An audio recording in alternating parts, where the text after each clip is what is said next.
शहर से दूर एक पुराने सुनसान मैरिज हॉल में सालों से कोई शादी नहीं हुई थी। गांव के लोगों का कहना था कि जिसने भी वहां शादी की उसकी दुल्हन सुहागरात से पहले ही मौत के घाट उतार दी गई। लेकिन रोहन और सिया इस अंधविश्वास को नहीं मानते थे।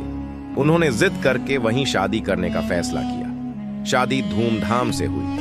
रोशनी, संगीत और मेहमानों की भीड़ के बीच हवेली का डरावना अतीत कहीं खो सा गया था। लेकिन जैसे ही रात हुई, अजीब घटनाएं होने लगी। शादी के बाद जब सिया अपने कमरे में पहुंची तो उसे लगा कि कोई उसे देख रहा है। आईने के पास जाते ही उसे महसूस हुआ कि आईने में कोई और खड़ा है। एक सफेद जोड़े में लड़की जिसके चेहरे पर खून के धब्बे थे। सिया चीख पड़ी। रोहन तुरंत कमरे में आया। क्या हुआ? उसने घबराकर पूछा।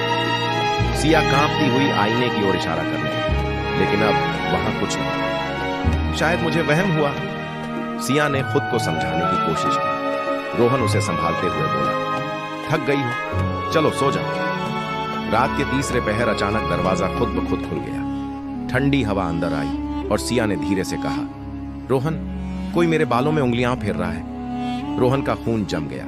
उसने सिया के पीछे देखा। वहां कोई नहीं था, लेकिन उसके बाल धीरे धीरे हवा में खुद उठ रहे थे, जैसे कोई अदृश्य शक्ति उन्हें छू रही हो।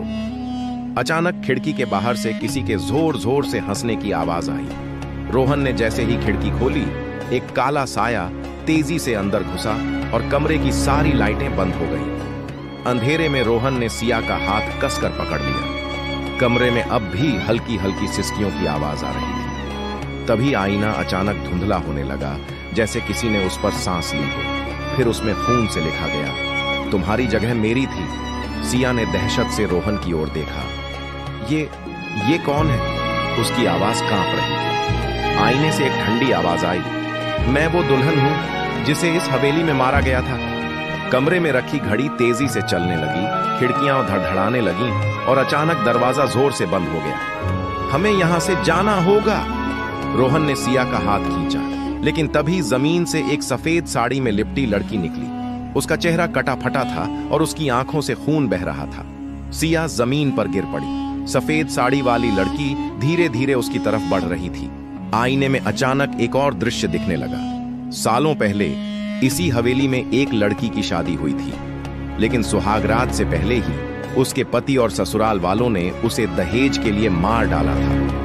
उसे जिंदा जला दिया गया था और उसका खून इस हवेली की दीवारों में समा गया था। मरने से पहले उसने बदला लेने की कसम खाई थी और अब वो किसी और की शादी नहीं होने देती थी। सिया की आंखें चौड़ी हो गईं। ये हमें मार डालेगी। सफेद साड़ी वाली लड़की अब सिया के पास आ गई थी। उसने धीरे से फुसफुसाया, अब मेरी बारी है। रोहन ने हिम्मत जुटाकर जोर से चिल्लाया, तुम्हें जो चाहिए वो ले लो, लेकिन सिया को छोड़ दो। आईने से अचानक खून टपकने लगा और हवेली में एक कर्कश चीख गूंजी। सफेद साड़ी वाली लड़की ने रोहन की ओर देखा और फिर धीरे धीरे सिया की तरफ बढ़ने लगी। अचानक हवेली की दीवारों पर दरारें पड़ने लगी। आईना चटकने लगा। तुम मुझे मार नहीं सकते, मैं कभी मरूंगी नहीं। लड़की की आवाज गूंजने लगी। रोहन ने पास पड़ी लकड़ी उठाकर आईने पर जोर से मार दिया। आईना चकनाचूर हो गया और उसके साथ ही हवेली में भयानक चीखें गूंज उठीं। सिया अचानक जमीन पर गिर पड़ी। हवेली में सब कुछ शांत हो गया। रोहन ने सिया को संभाला और वहां से भाग निकले। अगली सुबह उन्होंने वह जगह हमेशा के लिए छोड़ दी। लेकिन गांव के लोगों का कहना है कि आज भी उस हवेली में आधी रात को किसी के सिसकने की आवाज आती है। शायद वो खूनी दुल्हन अब भी अपने शिकार की तलाश में है। हेलो दोस्तों, स्टोरी पसंद आई हो तो चैनल को सब्सक्राइब और वीडियो को लाइक जरूर करें।